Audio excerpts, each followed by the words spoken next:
If you've looked at the news lately, you've likely been bombarded by political polls. One day, a party is surging on the cost of living, and the next, another survey claims the opposite.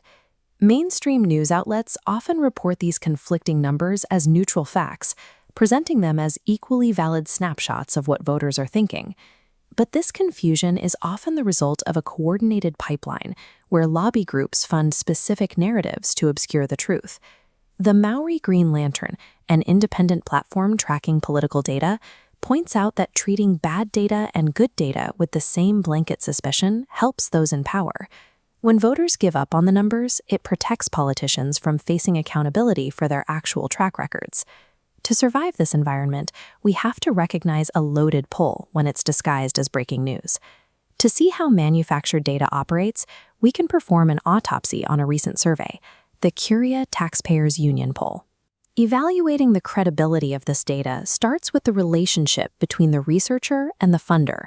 In this case, the director conducting the poll is also a co-founder of the lobby group paying for it.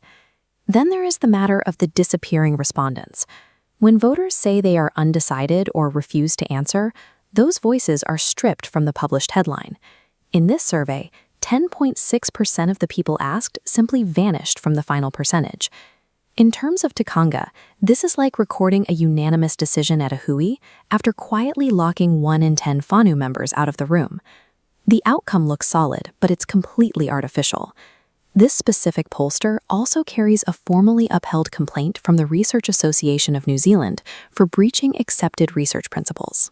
A history of disciplinary breaches, hidden conflicts, and missing data points toward one conclusion. This headline represents a curated narrative rather than a neutral public consensus. For a comparative baseline of what an ethical, trustworthy survey looks like, we look to the July 2026 Ipsos Issues Monitor. Ipsos publishes its methods up front. They surveyed 1,002 respondents, weighted them by age, gender, and region, and clearly stated a credibility interval of plus or minus 3.5 percentage points. This transparency is an act of mana kitanga. By showing the methodology clearly, the pollster shows respect for the public, giving them the tools to evaluate the work before asking for their trust. This chart from the Ipsos report shows how they provide self-accountability.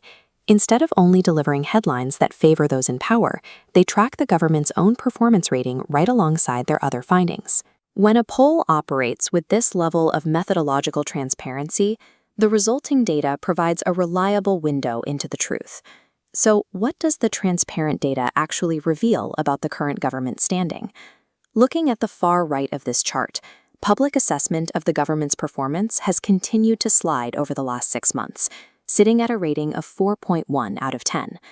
When we break down the most urgent concerns for New Zealanders, the cost of living dominates at 62%, followed by healthcare, the economy, housing, and unemployment. This table illustrates who the public trusts to fix those issues. The Labour Party is currently perceived as the most capable on 15 of the top 20 major concerns facing the country.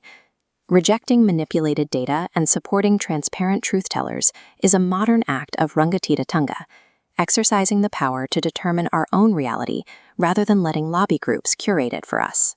True accountability requires more than a percentage. It requires a pollster to show their work and include every voice in the room before calling a result final. Stay vigilant, check the fine print, and support the independent platforms doing the work to keep the pipeline in check.